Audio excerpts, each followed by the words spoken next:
Hi guys, तर स्वागत आहे आपल्या आजच्या मिनी ब्लॉगमध्ये. तर मी आता निघालो होतो बाजारात आणि बाजारात जायचं कारण असं की आज होतं साहेबांचा उत्सव. सो आता पटापट जाऊया देवळात. आणि देवळात आल्यावर बघितलं तर मस्त एकदम भारी डेकोरेशन केलं आहे. आणि आज सत्यनारायणची पूजा होती, सो महाप्रसाद पण होता. सो महाप्रसाद घेऊन मी निघालो घरी. आणि घरी येऊन बघितलं तर टायर पंक्चर झालेला. पप्पा म्हणाले की टायर घेऊन पंक्चर ऑलरेडी जा, कारण स्टेपनी तर निघत नव्हती. सो वेदांतला फोन केला. वेदांत, मी आणि विकास आम्ही तिघं पण निघालो. आणि पंक्चर होता तिथे टाइमपास करत होता, ट्यूब काढून ठेवलेली आणि गायब झाला. आणि आम्हाला तिघांना पण काय टाइमपास नव्हता. आणि वेदांना तंद्री लागली होती, काय माहिती काय विचार करत होता. जेव्हा आम्ही पंक्चरकडे आलो तेव्हापासून हे तिघंजण काहीतरी डिस्कस करत होते, काय माहिती नाही काय विषय आला.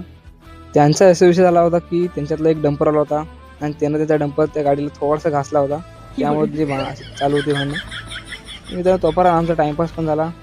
तो आम्ही टायर घेऊन निघालो घरी. आणि मित्रांनो आजचा व्हिडिओ आवडला असेल व्हिडिओ लाईक करा, शेअर करा आणि फॉलो करा. आणि आपण भेटूया असेच एका नवीन ब्लॉगमध्ये. तोपर्यंत बाय बाय.